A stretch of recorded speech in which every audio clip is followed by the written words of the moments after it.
Sir ನಮಸ್ಕಾರ. ನಮಸ್ಕಾರ. ನೋಡಿ, ರಾಷ್ಟ್ರೀಯ ಹೈವೇ ದಾರಿಯ ಒಂದು ಎಡಭಾಗದಲ್ಲಿ ಪಾದಚಾರಿಗಳು ಹೋಗ್ತಕ್ಕಂಥ ಈ ಒಂದು ಜಾಗದಲ್ಲಿ ಫುಲ್ ಕಸ ಕಡ್ಡಿಗಳು ಸರ್. ಈ ಒಂದು ವೇಸ್ಟೇಜು, ಗಾಜು, ಚೂರು, ಅದು ಇದು ಆಳುಮೂಳು, ಬನ್ನು, ಇದು ಚಿಪ್ಸು, ಅದೇನೇನೋ ಇದೆ ಸರ್. ಫುಲ್ ಗಲೀಜು ಸರ್. ಈ ಥರ ತಂದು ಆ ಬೇಕ್ರಿಯ ಒಂದು ಅಂಗಡಿಯವರು ಈ ಥರ ತಂದು ಮುಂದ್ಗಡೆ ಹಾಕ್ಬಿಟ್ಟಿದ್ದಾರೆ ಸರ್. ಆತ್ಮೀಯ ನಾಗರಿಕ ಬಂಧುಗಳೇ, ಇವತ್ತು ನೋಡಿ, ಮೈಸೂರು ಊಟಿ ಮುಖ್ಯ ರಸ್ತೆ ರಾಷ್ಟ್ರೀಯ ಹೆದ್ದಾರಿಯ ಪಾದಚಾರಿಗಳು ನಡೆಯುವಂಥ ಜಾಗದಲ್ಲಿ SK ಬೇಕರಿ ಅವರು ರಾತ್ರಿ ಸಮಯದಲ್ಲಿ ಅವರು ಅಂಗಡಿ ಬಾಕಲನ್ನು ಮುಚ್ಚಿಬಿಟ್ಟು ಹೋಗುವಂಥ ಸಮಯದಲ್ಲಿ ಸುಮಾರು 10:30 ಗಂಟೆಗೆ ಈ ರೀತಿ ಕಸವನ್ನು ಹಾಕ್ಬಿಟ್ಟು ಮುಂದೆಗಡೆ ರಾಷ್ಟ್ರೀಯ ಹೆದ್ದಾರಿನಲ್ಲಿ ಹಾಕ್ಕೊಂಡು ಹೋಗ್ತಾರೆ. ನೋಡಿ, ಇದು ಗಾಜು ಜಾಡಿ ಸಮೇತ ಹಾಕಿದ್ದಾರೆ. ಇದು ಗಾಜು ರಾತ್ರಿ ಸಮಯದಲ್ಲಿ ನೋಡಿ, ಇದು ಇವರು ಪ್ಲಾಸ್ಟಿಕ್ನಲ್ಲಿ ಕಟ್ಟಿ ಹಾಕಿದರೆ ವನ್ಯ ಪ್ರಾಣಿಗಳಂದರೆ ಹಸುಗಳು, ಆಮೇಲೆ ರಾತ್ರಿ ಒಂದು ಕುದುರೆಗಳು ಬರ್ತವೆ. ಈ ಹಸುಗಳು ಬಂದು ಎಳೆದಾಡುವಾಗ, ಹಸು ಆಗಲಿ ನಾಯಿ ಆಗಲಿ ಎಳೆದಾಡುವಾಗ ಆ ಗಾಜು ಒಡೆದೋಗಿದೆ. ಅಕಸ್ಮಾತ್ ಏನಾದರೂ ಅದು ಒಳಗಡೆ ಹೋಗಿ ಪ್ರಾಣ ಹೋದರೆ, ಆ ಹಸು ಪ್ರಾಣ ಹೋದರೆ ಅದರ ಶಾಪ ತಟ್ಟೆ ಇರ್ತದ, ಖಂಡಿತ ತಟ್ಟುತ್ತೆ. ನೋಡಿ, ಅದೇ ರೀತಿ ಪಕ್ಕದಲ್ಲಿ ಬೇಕ್ರಿ, ಕೇರಳ ಬೇಕ್ರಿ ಅವರು,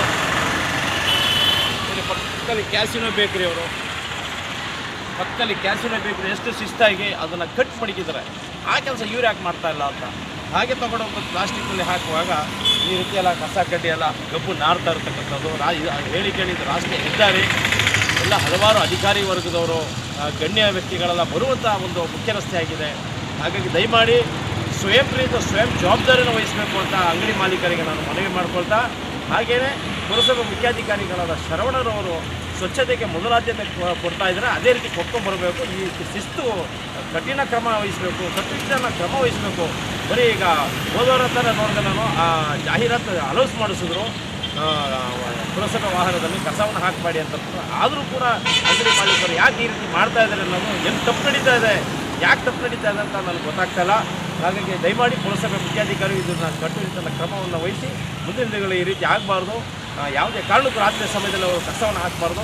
ಒಂದು ವೇಳೆ ಕಸ ಹಾಕಬೇಕು ರಾತ್ರಿ ಒಂದು 11:30 ಪುರಸಭೆ ವಾಹನ ಕಳಿಸಿ ಆ ಕಸವನ್ನು ಶೇಖರಣೆ ಮಾಡಿ ಆ ಕಸವನ್ನು ತಗೊಂಡೋಗಬೇಕು ಅನ್ನೋ ಸಂದರ್ಭದಲ್ಲಿ ಪುರಸಭೆ ಮುಖ್ಯಾಧಿಕಾರಿ ಶರಣರವರಿಗೆ ನಾನು ಮನವಿ ಮಾಡ್ಕೊಳ್ತಾ, ಹಾಗೆಯೇ ರಾಷ್ಟ್ರೀಯ ಹೆದ್ದಾರಿನಲ್ಲಿ ರೈಲಿಂಗ್ಸ್ ಕೆಲಸವನ್ನು ಆದಷ್ಟು ಬೇಗ ಮಾಡಿದ್ರೆ ಈ ಕೆಲಸವನ್ನು ಈ ರೀತಿ ಕೆಲಸ ನಡೆಯಲ್ಲ ಅನ್ನೋದು ನನ್ನ ಒಂದು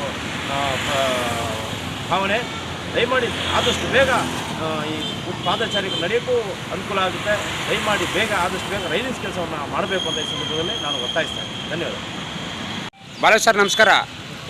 ನೋಡಿ, ರಾಷ್ಟ್ರೀಯ ಹೈವೇ ಹೆದ್ದಾರಿಯಲ್ಲಿ ಈ ಥರ ಒಂದು ಬೆಳಗ್ಗೆ ಈ ಥರ ಕಸಗಳನ್ನು ಹಾಕಿದ್ದಾರೆ. ನೋಡಿ, SK ಬೇಕ್ಸ್ ಪ್ರಸಿದ್ಧ ಇವ್ರದ್ದು ಒಂದು ಬೇಕ್ರಿಯ ಮಾಲೀಕರು ಅಂದರೆ ಕೆಲಸಗಾರರು ಈ ಥರ ರಸ್ತೆಯ ಒಂದು ಪಾದಚಾರಿಗಳಿಗೆ ನಡೆಯುವಂತಹ ಈ ಒಂದು ಜಾಗದಲ್ಲಿ ಈ ಥರ ಕಸವನ್ನು ಹಾಕಿದ್ದಾರೆ. ಏನು ಹೇಳೋಕ್ಕೆ ಇಷ್ಟಪಡ್ತೀರಿ ಸರ್? ಇದು ಈ ಹೈವೇ ರೋಡ್ ಆಗಿರೋದ್ರಿಂದ ಊಟಿ ಕೇರಳ ಹೋಗೋದ್ರಿಂದ ಎಲ್ಲ ಒಂದು ಅಫಿಷಿಯಲ್ ಆಗಬೇಕು, ರಾಜ್ಯದವರು ಎಲ್ಲ ಓಡಾಡೋ ರೋಡ್ನಲ್ಲಿ ಈ ಥರ ಇದೆ ಅಂತ ಹೇಳಿದ್ರೆ, ಬೇಕ್ರಿಯವರು ಇದೊಂದು ಇಲ್ಲಿ ಇದು ಪಂಪ್ ಸೆಟ್ ಇದ್ದಾರೆ, ಕರೆಸ ಬಿಟ್ಟಿದ್ದಾರೆ. ಇವೆಲ್ಲ ಇಟ್ಟಾಗ ಇಲ್ಲಿ ನೋಡಿ ವನ್ಯಜೀವಿಗಳು ಸಂಬಂಧಪಟ್ಟಾಗ ಈ ಗಾಜುಗಳು ಇದೆ ಸರ್, ಬೆಂಕಿಗಳಿದೆ, ಗಾಜಿದೆ. ಇದೆಲ್ಲ ತಿಂದಾಗ ಆ ಪ್ರಾಣಿಗಳಿಗೂ ಇದು ಒಂದು ಅಪಾಯ ಆಯ್ತದೆ. ಆದರೆ ಜನಗಳು ನಡೆಯುವಂಥ ರಸ್ತೆಯಲ್ಲಿ, ಫುಟ್ಪಾತ್ ರಸ್ತೆಯಲ್ಲಿ ಈ ಥರ ಇಟ್ಟಿರೋದು ನಮ್ಮ ಚೀಫ್ ಆಫೀಸರ್ ಇದ್ರ ಮೇಲೆ ಕ್ರಮ ವಹಿಸಬೇಕು. ಈ ಥರ ಹೋಟ್ಲ್ನವ್ರ ಮೇಲೆ ಯಾರು ಇದು ಮಾಡ್ತಾರೆ ತಿಂಡಿಗಳು ಈ ಥರ ಇಟ್ಟು ಮಂಕಿಗಳ ಒಂದು ಕಪಿಗಳನ್ನ ರಕ್ಷಿಸಬೇಕು. ಅವರು ಇದ್ರ ಬಗ್ಗೆ ಕಾನೂನು ತಗೋಬೇಕು. ಅವರು ಈ ಕರೆಸಿ ಇವ್ರನ್ನ ಮಾಮೂಲಿ ಯಾರಿಲ್ಲಿ ಒಂದು ಇಟ್ಟಿದ್ದಾರೆ ಬೇಕ್ರಿನ, ಅವ್ರನ್ನ ಕರೆಸಿ ಇವರು ಮುನ್ಸಿಪಾಲ್ಟಿಯವರು ಕ್ರಮ ತಗೋಬೇಕು. ಅವ್ರ ಮೇಲೆ ಮೇನ್ ರೋಡ್ನಲ್ಲಿ ತಿರುಗಾಡೋ ಜಾಗದಲ್ಲಿ ಇಟ್ಟಿದ್ದಾರೆ, ಗಾಡಿಗಳಿದೆ ನೋಡಿ, ನೀವು ಕಂಡಂಗೆ ಕಾರ್ಯಸಭೆ ಇದೆಲ್ಲ ಬಲ್ತಾಗಿ ಗಬ್ಬು ನಾರ್ತಾ ಇದೆ. ಇದು ಆ ದಿಂಗುಳಿ ನೌಕರು ಸಂಬಳ ಕೊಡದೇ ಇರೋದ್ರ ಕಾರಣ ಅಂತ ನಮ್ಗೆ ಹೇಳೋಕ್ಕಾಗ್ತಾ ಇಲ್ಲ. ಇದನ್ನು ಶಿಸ್ತಿನ ಕ್ರಮ ತಗೋಬೇಕು ಅಂತ ಮುನ್ಸಿಪಾಲ್ಟಿಯವರು ಕ್ರಮ ವಹಿಸಬೇಕು.